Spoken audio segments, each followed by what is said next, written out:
नमस्कार, जय हिंद साथियों। पिछले दिनों जो कुछ भी घटित हुआ उससे मन बहुत विचलित है, परेशान है और ये कई बार मैं सोचने के लिए मजबूर हो जाता हूं कि क्या वास्तव में गोदी मीडिया के रहते हुए आप मोदी से लड़ सकते हैं। जिस प्रकार से गोदी मीडिया न सिर्फ मोदी सरकार के गुनाहों को बचाने का काम करता है, मोदी सरकार के अपराधों पर पर्दा डालने का काम करता है, बल्कि उस पर बेशर्मी और फूहड़ता के साथ उनके पक्ष में खड़ा हो जाता है। कोई भी अपराध सरकार करे, कुछ भी गलत करे, फूहड़ता के साथ, बेशर्मी के साथ उनका साथ देना है। यह गोदी मीडिया की भूमिका हो गई है। मैं आप लोगों से हाथ जोड़कर अपील करना चाहता हूं कि इस गोदी मीडिया को जगाना होगा। कोई हिंसा करके नहीं, कोई बदतमीजी करके नहीं, बल्कि अपने मुद्दे उन तक पहुंचाइए और देखिए कि क्या आपसे जुड़ा हुआ मुद्दा वो अपने टीवी चैनल पर डिबेट करते हैं। आपसे जुड़ा हुआ मुद्दा, आपकी जिंदगी से जुड़ा हुआ मुद्दा, क्या उस पर वो अपने टीवी चैनल के ऊपर भारतीय जनता पार्टी के प्रवक्ताओं से सवाल पूछते हैं।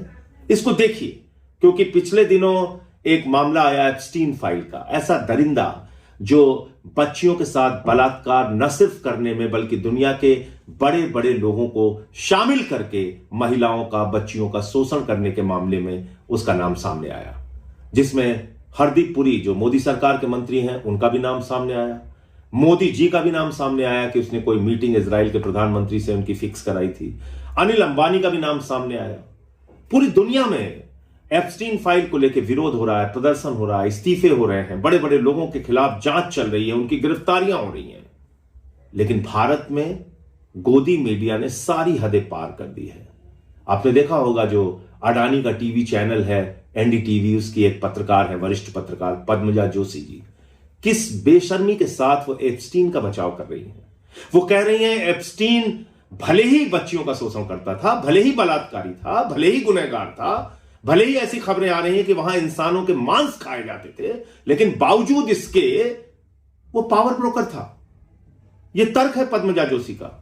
कल कोई लोग कहेंगे कि दाऊद इब्राहिम भले ही वो मुंबई बम कांड का दोषी है, देशद्रोही है, लेकिन वो लोगों की मदद भी करता है। भले ही ओसामा बिन लादेन एक आतंकवादी था, खूंखार आतंकवादी था, लेकिन वो तो 5 वक्त की नमाज भी पढ़ता था। ऐसे तर्क देंगे। इस देश को बर्बाद करने में बहुत बड़ी भूमिका गोदी मीडिया की है। इसलिए गोदी मीडिया से आपको सवाल पूछना पड़ेगा अपने मुद्दों पर। क्या रोजगार के मुद्दे पर गोदी मीडिया कोई बहस करते हुए आपको दिखती है? क्या महंगाई के मुद्दे पर कोई सरकार से सवाल पूछते हुए दिखती है? क्या बजट जो हिंदुस्तान का 2% शिक्षा पे, स्वास्थ्य पे 2% का बजट आया, इस पर क्या उनका सवाल सरकार से नहीं बनता कि आप इस देश को अशिक्षित रखना चाहते हैं, स्वास्थ्य की बदहाली में रखना चाहते हैं, बेरोजगार रखना चाहते हैं इस देश को? कभी आपने देखा ऐसे सवालों पर बहस करते हुए? क्या बहस होती है? सिर्फ हिंदू मुसलमान, सिर्फ आपस में लड़ाओ, आपस में झगड़े, फसाद पैदा करो।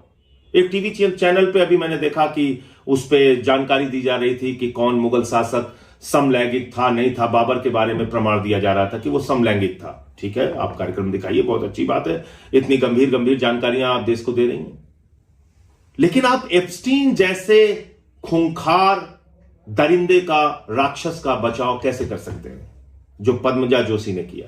तो आज से मैं आप लोगों से अनुरोध करूंगा, कोई नफरत की बात नहीं बोलनी है, कोई उग्रता की बात नहीं बोलनी है, बल्कि अपने मुद्दे गोदी मीडिया को पहुंचाओ और इन पे नजर रखो कि ये आपके मुद्दे उठा रहे हैं या नहीं उठा रहे हैं। और इसके लिए मैं 2 उदाहरण आपके सामने देता हूं और इसको ध्यान से देखिएगा। एक मामला है मैनपुरी का। मैनपुरी में करीब करीब 400 बच्चे करीब मैनपुरी में बीमार हो गए। जानते क्यों ये बीमार हुए? ये बच्चे बीमार इसलिए हुए कि इनको पेट के कीड़े को मारने की एक दवा दी गई और वो दवा थी एक्सपायरी। 2018 में वो दवा एक्सपायर हो चुकी थी। ऐसी दवा इनको दी गई। बच्चों को खिलाया गया पहले दलिया वगैरह, उसके बाद इन लोगों को गोली दी गई कीड़े मारने की दवा, एक्सपायरी डेट 2018 की। वो बच्चों को दी गई है। ये सारे बच्चों की तबीयत खराब हो गई है। कितने बच्चे लगभग स्कूल में? तो बच्चे काफी हैं, लेकिन लगभग 100-150 बच्चे हैं लगभग जिनकी तबीयत खराब हो गई है। जिला अस्पताल में सब भर्ती है? हाँ, सारे जिला अस्पताल में भर्ती हुए हैं। क्या आपने इस खबर के ऊपर किसी भी टीवी चैनल पे बहस देखी? क्या आपने कहीं देखा कि इस पर कोई चर्चा किसी टीवी चैनल ने की हो? किसी भारतीय जनता पार्टी के नेता से, योगी जी से, उनके मंत्रियों से सवाल पूछा हो? यह मैनपुरी का मामला है, जहां 100-150 बच्चे बीमार हो गए, एक्सपायरी डेट की दवा दी गई उनको। इसके बाद मैं दिखाता हूं, एक ये तस्वीर है महोबा की।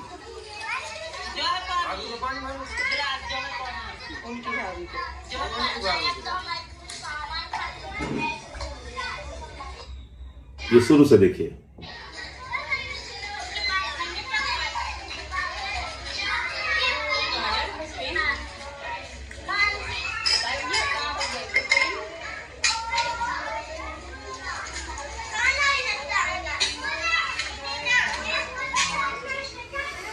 तो कई लीटर पानी में छोटे छोटे मासूम बच्चों को कई लीटर पानी में 2 पैकेट दूध मिलाकर उनको मिड डे मील में दूध दिया जा रहा है।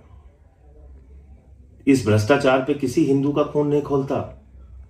आपके मासूम बच्चों को मिड डे मील में नमक रोटी दी जाती है, सूखा भात और नमक दिया जाता है, और लीटर भर पानी में 2 पैकेट दूध मिला के उनके जिंदगी के साथ, उनके जीवन के साथ खिलवाड़ किया जाता है। इस पर कोई नहीं बोलता। किसी मीडिया चैनल पे आपने इस मुद्दे पर बहस देखी?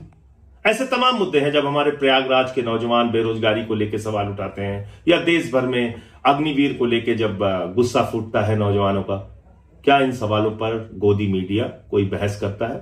आप इसको सोचिएगा। आज से कैंपेन शुरू करते हैं हम सब लोग मिलकर, और ऐसे तमाम वीडियो जो आपकी जिंदगी से जुड़े हुए सवाल हैं, वो इन गोदी मीडिया को टैग कीजिए और नीचे हैशटैग लाइन चलाइए, जागो मोदी के गोदी। जागो मोदी के गोदी कैंपेन के तहत आप ऐसे तमाम वीडियो जिस पे बहस करनी चाहिए गोदी मीडिया को, क्योंकि याद रखिएगा गोदी मीडिया आपके टैक्स के पैसे से चलता है। जो सरकारें इनको विज्ञापन देती हैं वो आपके टैक्स के पैसे से देती हैं, और अगर ये आपकी जिंदगी से जुड़े हुए मुद्दे नहीं उठा रहे हैं तो इनसे सवाल पूछना जरूरी है, आवश्यक है।